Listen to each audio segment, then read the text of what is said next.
Kung ang sining ay salamin, handa ka bang makita ang katotohanan kahit yung matagal mo nang iniiwasan? Dahil minsan, ang pinakamatingkad na kulay ay nagmumula sa pinakamalalim na sugat. Hi guys! Welcome na naman sa panibagong episode ng drawing series natin. Itong obra na ito ay ang aking kauna-unahang obra na gumamit ako ng kulay, multiple colors. Kung dati ka nang nanonood sa channel ko, mapapansin mo na puro monochrome type of art lang dati ang ginagawa ko. Tara, simulan na natin ang kwentuhan. Ang pag-uusapan natin ngayon ay kapag ang sining ay naging salamin ng ating katauhan. May mga sandali na habang nakatitig ka sa isang obra, para bang hindi lang kulay at anyo ang nakikita mo, kundi ang sarili mong kaluluwa. Ang sining ay nagiging salamin hindi lamang ng kung ano ang ginawa mo, kundi kung sino ka sa pinakamalalim na antas. Kapag gumagawa ako ng sining, may mga oras na hindi ko namamalayan na inilalabas ko na pala ang lahat ng emosyon, takot at pag-asa na nasa loob ko. At kapag natapos na ito, para bang biglang malinaw sa akin kung ano ang matagal ko nang itinatago. Ang isang obra ay hindi nagsisinungaling.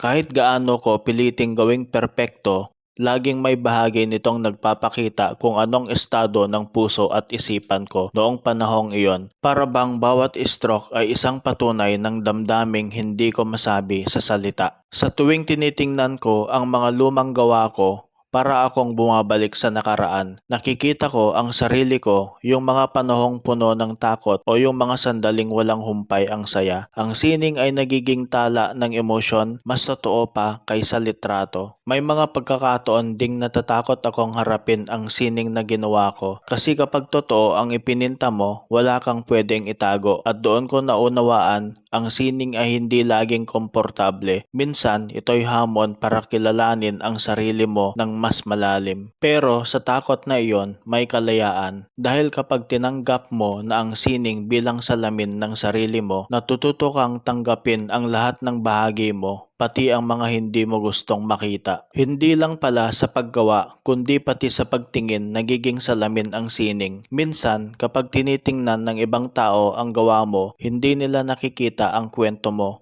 kundi ang sarili nilang karanasan na naipapaloob dito. Sa ganitong paraan, ang sining ay nagiging tulay mula sa aking damdamin patungo sa damdamin ng iba, nagkakaroon ng koneksyon na lampas sa salita, lampas sa kultura at lampas sa panahon. Napagtanto ko rin na kung kaya ng sining na maging salamin, kailangan ko ring maging handa na makita hindi lang ang magaganda, kundi pati ang sugat at peklat na dala ko, sapagkat doon nagiging mas makulay, mas malalim at mas totoo ang bawat obra. Natutunan ko na kapag ang sining ay naging salamin, ito'y nagiging paraan para mas maintindihan mo ang iyong paglalakbay. Kahit hindi mo planadong isulat o ikwento, bawat kulay at linya ay nagiging pahina ng isang aklat na ikaw lang ang makakabasa ng buo. May kapangyarihan din itong ipakita ang mga bagay na akala mo'y nakalimutan mo na. Isang kulay lang o isang anyo ay maaaring magbalik ng alaala, mga panahong masaya, malungkot o mahirap na tila tinatawag ka para pagnilayan muli. Sa huli, ang sining na naging salamin ay hindi lamang nagpapakita kung sino ka, ito rin ay nagtuturo kung sino ka pa pwedeng maging. At sa tuwing haharap ako sa blankong canvas o blankong papel, alam ko na hindi lang ito magiging larawan, kundi isang piraso ng sarili kong katotohanan na handa kong makita at yakapin.